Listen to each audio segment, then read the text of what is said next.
C'est comme si c'était plus en nous. Mais donc, il y a une espèce de mouvement. Mais finalement, la deuxième image que j'ai vue, c'était comme si c'était genre figé.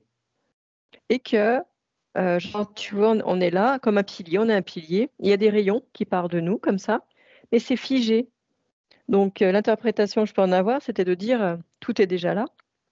On les a pas perdus. Mhm. On n'a pas perdu ces parts de nous, finalement. Elles sont bien là, elles sont présentes en nous. Non, je sais pas trop. OK. Ouais, débrouille-toi avec ça. Elles sont pas parties, elles sont en nous. Alors, qu'est-ce qui fait en sorte qu'on a l'impression qu'elles sont dispersées?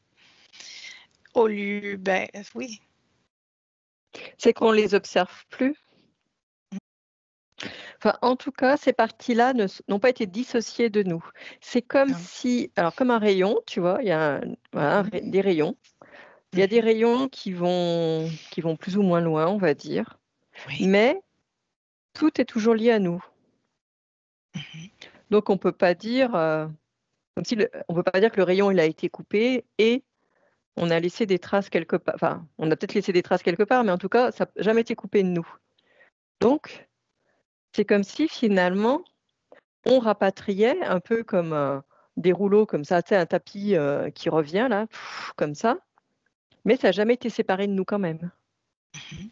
Par contre, il y a eu des résonances sur quelque chose à l'extérieur qui a fait que ce tapis, tac, il s'est déroulé. Oui. Donc ça s'est déroulé, mais à tout moment, il est possible que ce tapis s'enroule de nouveau, quoi. Mhm. Mais toi, c'est pas des parties qui étaient séparées vraiment de nous. Il y a juste eu voilà, des fréquences qui ont fait que tac, on a été attiré par un truc là, un autre truc là, un autre truc là, un autre truc là. Voilà, voilà comment je vois en tout cas. OK. C'est plutôt ça.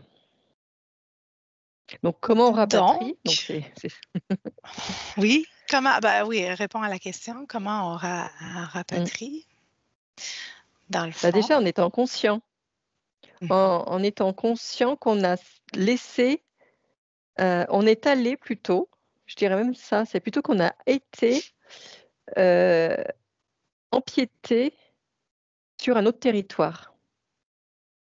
Mm. Quand on rentre dans l'expérience de l'autre. Oui. Tu vois, c'est plutôt ça. Donc, c'est pas de dire c'est la faute à l'autre parce qu'il m'a piqué une partie à moi, pas du tout. C'est nous qui nous sommes déployés parce qu'il y avait des résonances à l'extérieur. Et du coup, en faisant ça, alors c'est vrai que c'est comme si on se dénaturait quand même. Hein. Comme il y avait une perte, il y a une perte énergétique. Oui, oui. Mais du moment que tu en es conscient, Mhm. tac, tout revient, quoi, finalement. Parfait. Je te dis quelque chose, tu me dis que si je suis dans l'erreur ou non. Alors, comme la conscience, en s'observant, se croit être dissociée du tout, donc elle vit dans son expérience terrestre des choses qui vont la dissocier d'elle. Elle ne la dissocie pas, mais elle se croit dissociée. Donc, Mm, on croit qu'on a des parties de nous qui sont parties mm, sur d'autres choses ou qui ont été absorbées par quelqu'un d'autre ou parce que ça fait partie du processus d'observation de se croire déconnecté de tout. Alors, pour moi, comment je le comprends, c'est comme ça. En me oui, créant oui. justement des événements qui font que je suis rentrée en confrontation avec quelqu'un ou que j'ai voulu aider quelqu'un dans le pétrin et que j'ai tellement donné un petit peu de moi-même que dans cette expérience-là, j'ai senti que j'avais perdu une partie de moi pour après me rendre compte, quand je reviens à moi, il n'y a rien qui était disparu, mais seulement que j'ai cru que je m'étais éparpillée. Mais que quand Mm, je reviens à moi, en mm. conscience, et que je me remets en équilibre, ben, je me rends compte que si j'observe, toutes les parties de moi sont présentes quand je l'observe. Mmh. Oui, oui, c'est une question de conscientisation complètement. Oui, oui, ça résonne. Mhm. Alors, quand tu comprends le processus d'observation de la conscience, ben, si tu t'es cru dispersé, ben, dès que tu te regardes, tout revient, tout se rassemble, puisque tu observes le tout maintenant. Et plus tu sais ça, et plus tu le conscientises et tu t'en perçois, tu t'en rends compte quand tu le fais, ben, moins tu te crées des expériences où tu as besoin d'entrer dans l'expérience d'un autre. Donc, c'est un peu le rôle de sauveur, dans le fond, si tu veux, ou de, à vouloir aider ou vouloir supporter ou vivre comme l'autre pour comprendre. Ben, quand tu comprends le processus de conscience, tu le fais de moins en moins ça. Tu as moins ce goût-là de vivre l'expérience de l'autre à sa place.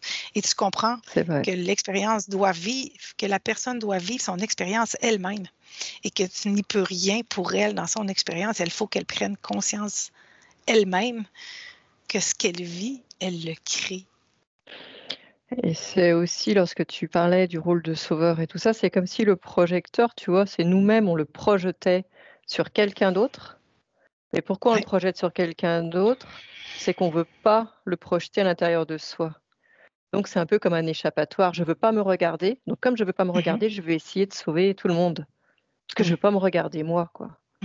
Tu vois, il y a aussi ce rôle là, du projecteur qui n'est pas orienté dans le bon sens, on va dire. Ben oui, comme c'est toujours plus facile de regarder les autres. C'est un petit peu la facilité. C'est ça. Et il faut revenir à soi, le projecteur à soi, redevenir son projecteur, justement. Oui. Donc, je ne sais pas si on a été clair ou si on a perdu beaucoup de monde. C'est ça, je voulais dire. On peut devenir nous-mêmes un interférent pour l'autre. Donc, ce ne sont pas tous des reptiliens, là. Et ce ne sont pas tous des poules, puis ce ne sont pas tous... Alors, vous pouvez être un interférent pour une autre personne.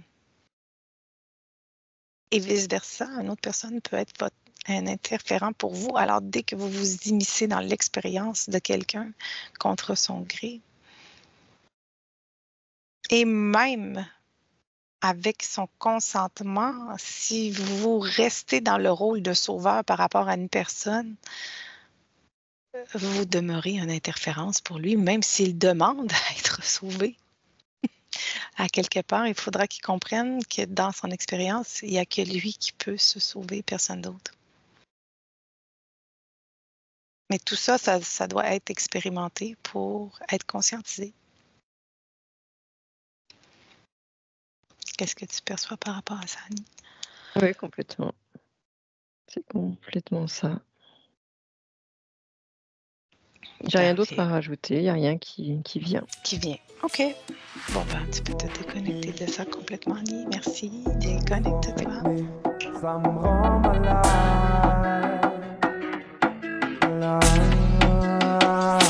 J'adore quand la basse c'est le tap, J'aurais jamais cru passer le cap. J'adore quand la basse c'est le tap, J'aurais jamais cru passer le cap. Nouvelle histoire peut commencer, pas besoin de savoir comment faire. Passer son temps à commenter, c'est comme passer son temps dans le vestiaire. T'es pas content, laisse tomber. Si t'es content, lève ton verre. Le bonheur va s'estomper si tu le fais à la vie n'est pas là pour te tester. Rien ne presse, c'est pas le mérite que t'as qui t'empêche. C'est pas le destin qui fait que t'encaisses. Plutôt les croyances que t'as depuis la crèche. Connais pas la crise ou la verse. Quand tu dis plus demain je vais le faire. Quand tu fais plus les choses pour plaire, ça te détend, ça fait l'effet d'un bol d'air. Conformé à ce que veulent les autres, ça me rend malade. Ça me rend malade. J'adore quand la basse c'est le tap, J'aurais jamais cru passer le cap. J'adore quand la basse c'est le tap, J'aurais jamais cru passer le cap.